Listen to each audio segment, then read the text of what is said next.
Hey folks, Turbine Guy back at you once again. Now today, you'd think being on the wonderful, beautiful shores of Lake Minnetonka like this, we'd have bigger and better things to deal with than worrying about what each other's doing on each other's properties or trying to stop people from going green. But as you all know, that is the foremost mission of this city, is to prevent green energy and green energy from growing. How do we know that? Because the city of Orono, even though it has an $8 to $9 million budget per year, has decided that fighting my clotheslines, my wind turbines and such is worth $1 million to them. They're spending $1 million, and I'm going to show you over what. Let's head over here, and here's a first of 4 poles. And it used to have a turbine on it, and I'll show you that right now, the turbine on the pole. Now that's one of the poles that we need to pull out because the judge rubber stamped what Orono said, ignored all applicable law, including our right to have it, and decided that he was just going to go with Orono and protect the city from the residents, as opposed to what his mission is to protect the residents from the corruption of the government. Now, we're going to walk over and we're going to see that on this pole, we're getting her dug out and ready. Now, what's really important about all this is the city of Orono has tried to put us in contempt of court and jail us again, which is why I'm wearing this, because it's important for people to know that going green can bring you orange. And that's what they're trying to do. The past 4 months, twice. And what's really important to notice, other than the fact that the first time it failed because the order written was so poorly written that it looked like a first grader did it. So they couldn't put us in jail then, and we had till June 1st to do everything. Well, June 1st doesn't matter to the city. So what does the city do? They tried to put us in contempt Thursday, coming up Thursday, 2 weeks before the June 1st deadline. Now the judge threw that out because for once the judge said, hey, this is freaking ridiculous. But we have June 1st to remove this stuff.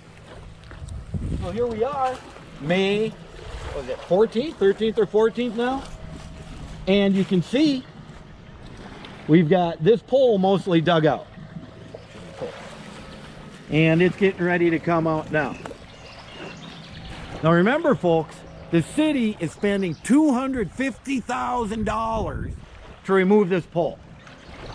250 grand.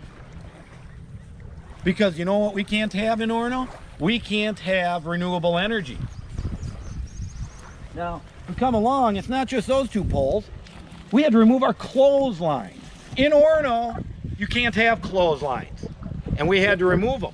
So right here, you can see, we pulled this clothesline pole out. So that's another $250,000 the city of Orono spent to have this removed. Now I do have a problem, folks. And I'm stuck, because I could just backfill this hole, but I want to throw this concrete in. And, you know, just to fill the hole. And in Minnesota, concrete is considered clean fill. But the problem is, the last time I had a hole with a chunk of concrete in it, I went to jail. So I'm afraid to throw these bits of concrete in this hole and fill it, because I think the city of Orono is more than willing to spend however much money it is and then try to get us to pay for it to get this concrete out. So I just don't know what to do. Well, folks, we're going to go look at the last one. This is the last clothesline pole, at least part of it, that we've got dug out. And you know, one more time, $250,000 they spent to do this. 250 grand. And I'll tell you for sure, folks, that I don't think it was worth it. I think the city's wasting their money. I think the city's wasting the taxpayers' money. And unfortunately, I think the city is trying not to save the environment. Well, come on, folks. Let's go dump this in the truck where it belongs, because hell if we can have a damn clothesline in the city of Orono.